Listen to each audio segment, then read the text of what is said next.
We are further grateful for President Trump's timely initiative to invite Arab Islamic states 3 days ago here in this building for a consultative session at the United Nations. And I was also part of that consultative process. And I think, and I hope and pray to God that it has rekindled hope for a ceasefire in the nearest future, for which the credit must again be attributed to President Trump for this peace initiative. Excellencies, Israel's recent attack on Doha and its continued violations of the sovereignty and territorial integrity of numerous countries is reflective of its rogue behavior. Pakistan stands unwaveringly with our brothers and sisters in Qatar. We also support all efforts for a peaceful resolution of the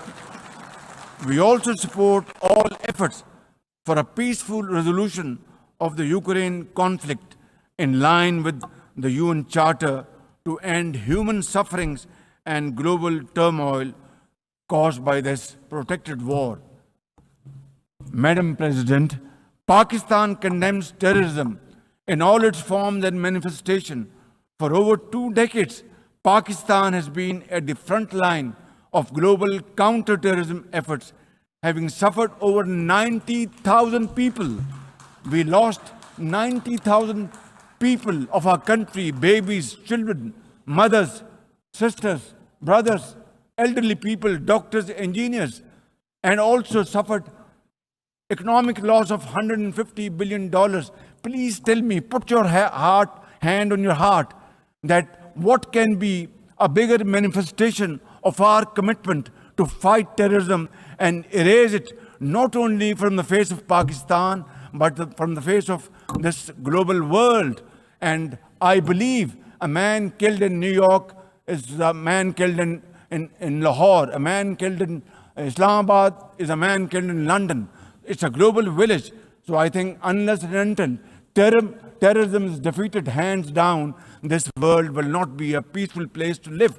And for that, Pakistan's sacrifices are probably the biggest around the globe. It must be respected and appreciated because we are a bulwark. Had these terrorists not been encountered by us, they would have been roaming on the streets of New York and London and God knows far east. So I think this is our humble contribution, not only for the people of Pakistan, but the people all over the world. Today we face externally sponsored terrorism, particularly from foreign-funded groups such as the TTP, Fitna al-Khawarij, Fitna al-Hindustan, BLA, and its Majid Brigade. Operating from Afghan soil, these groups are responsible for some of the most heinous attacks inside Pakistan, including the dastardly Jafar Express train incident earlier this year, the train was hijacked and 400 people were kept for days and weeks. And mercifully, by Allah Almighty's grace, our armed forces and law enforcing agencies were able to recover them. Now, as an immediate neighbor and a brotherly country of Afghanistan, Pakistan has a direct stake in a peace. Pakistan continues to engage with all partners to extend humanitarian assistance, promote economic recovery, and encourage inclusive political framework in Afghanistan. The interim Afghan government must, however, uphold human rights, including women's rights.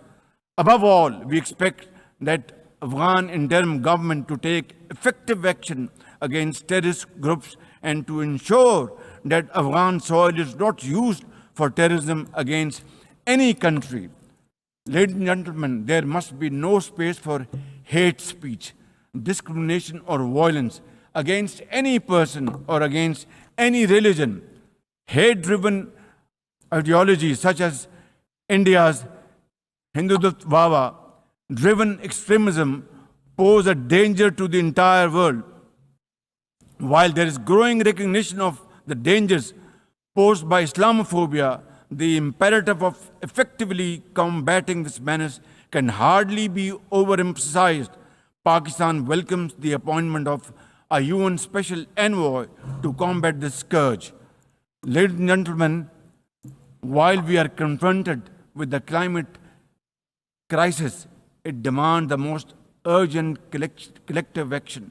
In 2022, Pakistan faced massive floods of humongous proportions that caused huge losses amounting to $34 billion and many valuable lives lost.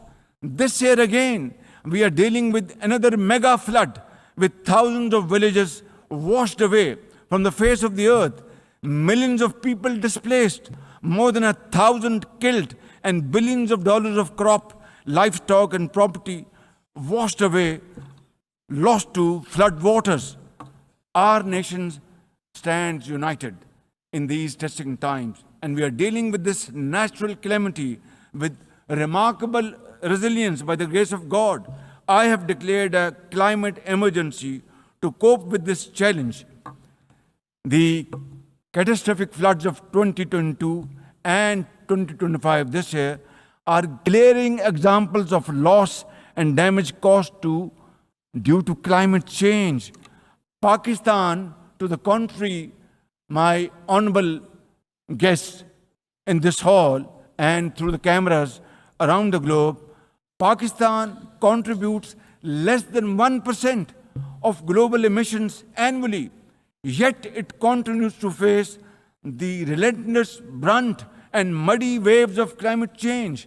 And then we are told to borrow loans and add on to our debt, huge debt pillars we have over the period of time. This is not fairness. This is not equality. This is not justice. This is not fair play. How can you expect a country which is a developing country facing humongous flood challenges every year due to climate change and no fault of ours, and yet we are told to borrow more loans? I think borrowing loan would be destroying your economy. We will be better off than not borrowing loan and standing on our own feet, working hard, tirelessly, blood and sweat, and we will, inshallah, make Pakistan a great country, inshallah. Ladies and gentlemen, while we deal with climate change, I bear good tidings on the domestic economic front. Socio-economic development and the welfare of our people are among my government's foremost priorities. We have successfully implemented deep-rooted structural macroeconomic reforms, modernized and broadened our taxation system, intensified efforts to mobilize productive investment, and embraced digitization, AI, and crypto as the tools of the future.